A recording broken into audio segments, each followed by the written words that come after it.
I don't know. I love having you on trips for that reason, but also, you're a lot of fun. Thank you. I just thinking about like ministry, and you growing up in the church that I worked at. Now you've left that church. You're in college. You have your college ministry. You still kind of, now you work at the church that I work at now, and you have like some. Oh gosh, like what's the word I'm looking for? You have some connections from your old church that I brought people with me to the church that I'm working at now. But you have your own experiences.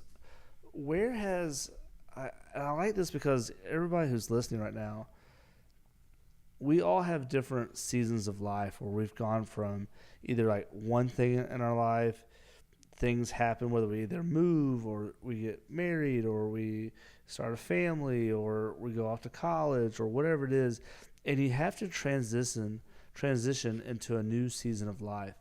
I have two mentors of mine who I love dearly, and they're older than I am. They're like 20 years older than I am, so they're like, what am I, 24? They're like, what, probably 44? Just kidding, I'm old. But they themselves are empty nesters now. So like both of their kids, no, not your parents. Okay, I was like, are out of college. Yeah. Or one of them's out of college, one of them's in college, and so they themselves are like, I won't say struggling is the right word, but trying to understand what it means to go into a new season of life and like discover like how do I deal with this? How do I grow in there? And you're kind of in that too a little bit, going to a new season. You're in college. You're kind of in a new church.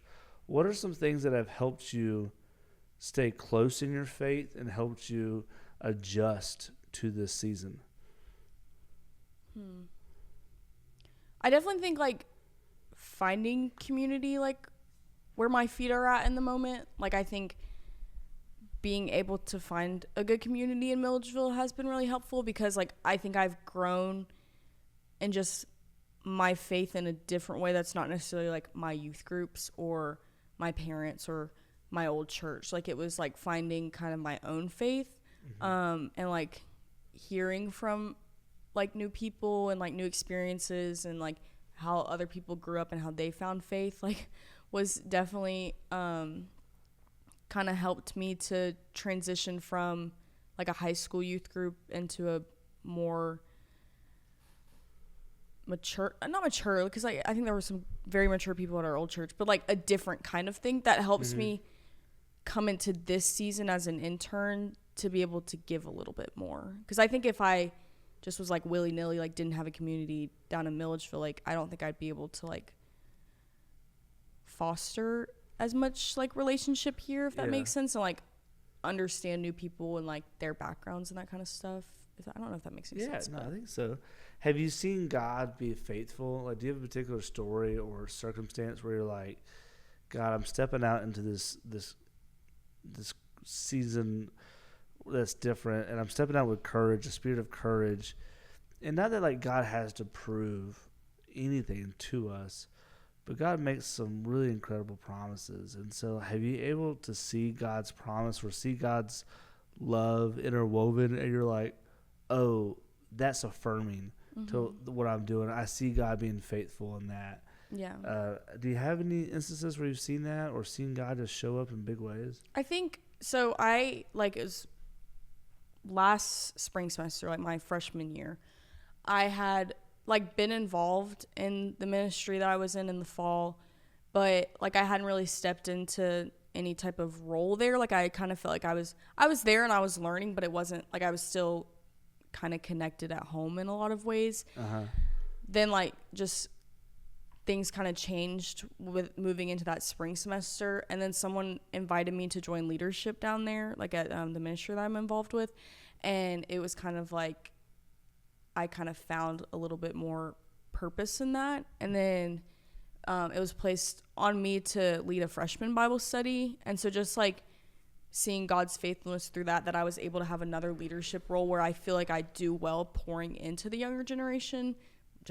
They're a year younger than me, but like, you know what I mean? Like a younger group, and like seeing how they were just so wise. Yeah.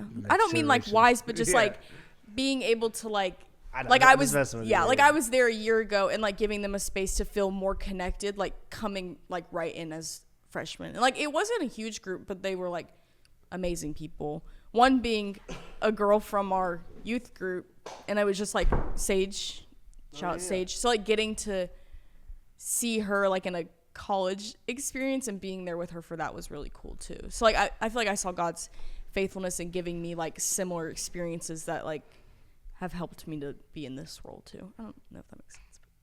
It makes great sense. Okay. Don't doubt yourself, girl. Sorry. Don't let the devil talk doubt into you.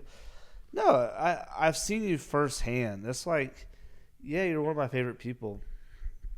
It's like, is that why I hire Hannah or keep Hannah close by for different stuff? Like, yeah, duh, that's one of the reasons. But another, like, even bigger reason is I see you genuinely care and want to help others. And I don't know if that's in your DNA with your parents. The God has just interwoven that within you. Yeah. It's like, I've seen you take care of your sister. I've seen you take care of your sisters. In Christ. Not Phi Katie. Sorry, I was thinking like Katie's sisters. Well, sisters in Christ. Yeah, that's where I thought you were going. Yeah, I should have done that. That's way better. It's so dumb. Gosh, you take care of your sisters in Christ, and also KD. I also said Phi Mu. Why did I say Phi Mu? Well, you have other Michaela's Phi Mu, Sydney's Yeah, Phi Mu, true. Skate's Phi Mu. Yeah. You got a lot of Phi Mu's. Yeah. Lose Phi Mu. So I'm just left in the dust. It's okay. Yeah, Katie's okay, I guess. Anyways, but I've seen you just like pour into them and just love on them, and it's needed. I think you're talking about that generation. Your generation needs to know, especially with this. May be, and this is me sounding like an old fuddy-duddy just for a little bit. Is your generation is probably the most disconnected generation, and what I mean by that is, and this is broad. Obviously, I could be wrong. If someone wants to fight back or in the comments, they're always welcome to. Is my generation and the generations before me, like your community were the people that you were around. Mm-hmm. You know, you were people you saw at school, people you saw at a sports team or a club, like a 4-H club or FFA or whatever it was. Like that was the people that you interacted with. And now it seems like people are more active on like the social media, the platforms. Like people meet people in different ways than they did, and they can stay connected with those people easier than they used to. It used to be a big deal when you saw a friend from high school or a friend from college because you haven't seen them in 10 years. You're like, oh my God, like, how are you? Like, oh my God, like, yeah, like, you did this, this, and this. And now we're in an age where, oh, I saw you posted, you know, once or twice a year for the last 10 years. And when I see it, it's like, oh, hey, like, I haven't really physically seen you, but I feel like I know everything. So good to see you. And it's like, well, where's that kind of that excitement, that engagement? Or people are on video games or they're online so much.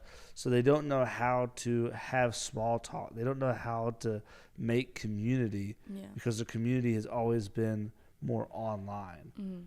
Does that make sense? And so I think it's just cool that you can come into your college campus, into like youth groups and things like that, and help people feel a human connection and like no names, no stories, no experiences.